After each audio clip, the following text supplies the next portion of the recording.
Assalamualaikum warahmatullahi wabarakatuh. Nama saya Afrian Rizky Aditama dengan NIM 24010503944. Pada kesempatan kali ini, saya akan sedikit menjelaskan tentang etis bermedia digital di media sosial dengan tema banyak bicara tapi tidak berfakta.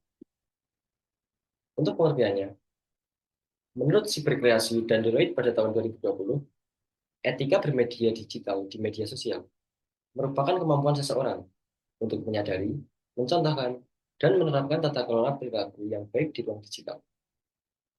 Jadi, etika bermedia sosial adalah seperangkat norma dan nilai yang mengatur perilaku dalam berinteraksi di dunia maya.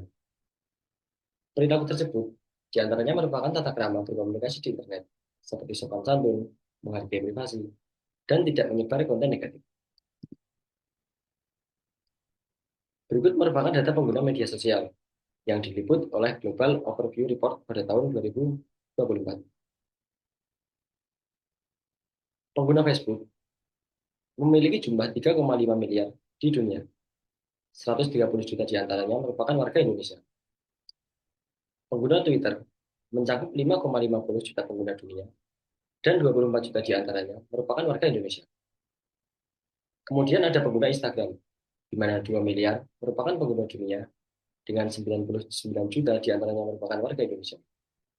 Dan yang keempat, ada pengguna WhatsApp, 2,7 miliar merupakan pengguna dunia dan 169 juta merupakan warga Indonesia. Dan terakhir, ada data pengguna TikTok, di mana 1,90 miliar pengguna merupakan warga dunia dengan 125 juta di antaranya merupakan warga Indonesia.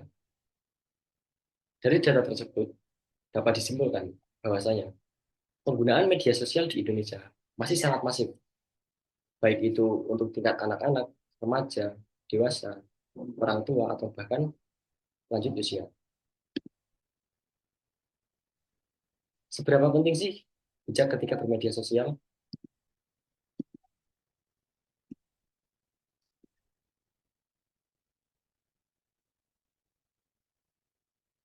Data tersebut menunjukkan bahwasanya kejahatan-kejahatan media sosial terbaru di Indonesia masih sangat ramai, seperti cyberbullying, penipuan dan peretasan data pribadi, penyebaran hoax dan disinformasi, dan ujaran kebencian hingga pelecehan. Hal tersebut pasti menimbulkan dampak negatif, di antaranya ada gangguan kesehatan mental. Penggunaan media sosial yang berlebihan dapat menyebabkan kecanduan yang mengganggu kehidupan sehari-hari dan aktivitas lain.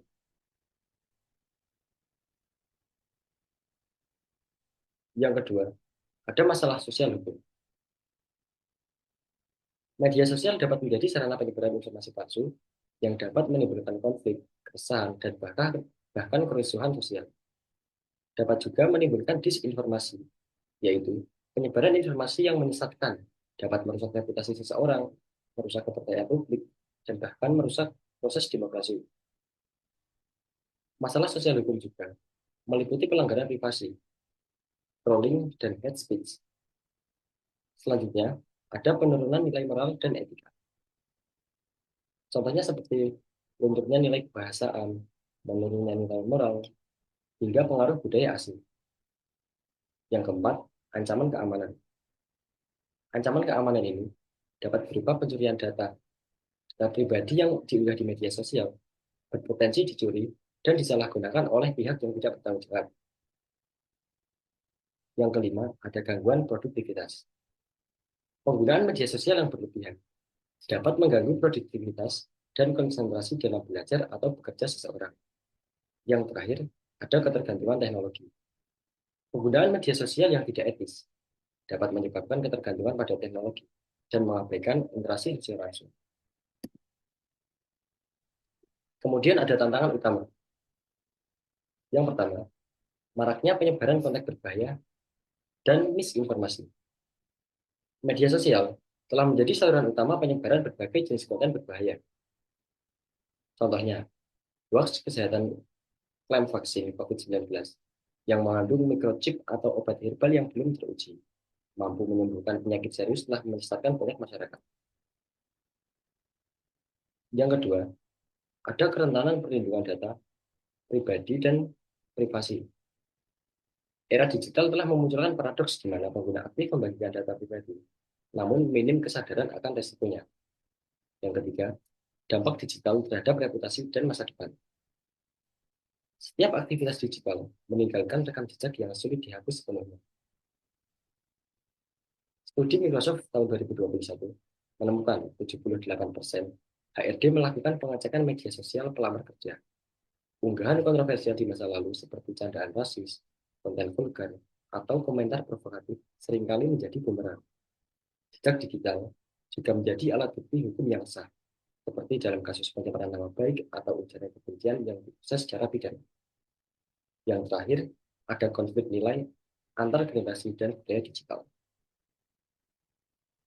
Terdapat kesenjangan pemahaman etika digital antar generasi. Generasi milenial dan Z yang melek teknologi sering berbenturan dengan generasi sebelumnya dalam hal batasan privasi dan etika berbagi konten. Perbedaan norma budaya juga menimbulkan tantangan, di mana konten yang dianggap humor di suatu daerah mungkin dianggap ofensif di daerah lain. Selanjutnya, ada strategi. Yang pertama yaitu collaboration, yaitu penguatan literasi digital melalui pendidikan berkelanjutan.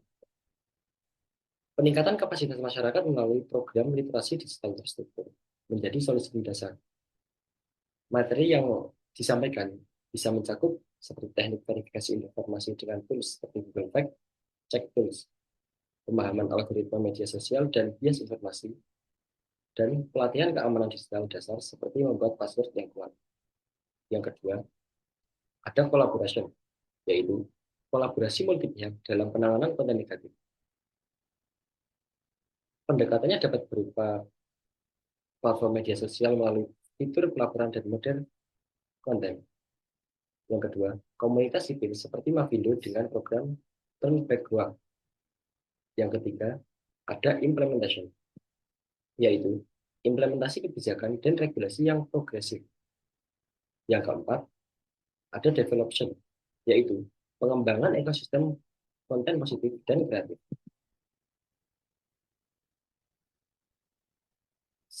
Sekian presentasi dari saya, semoga bermanfaat. Terima kasih. Wassalamualaikum warahmatullahi wabarakatuh.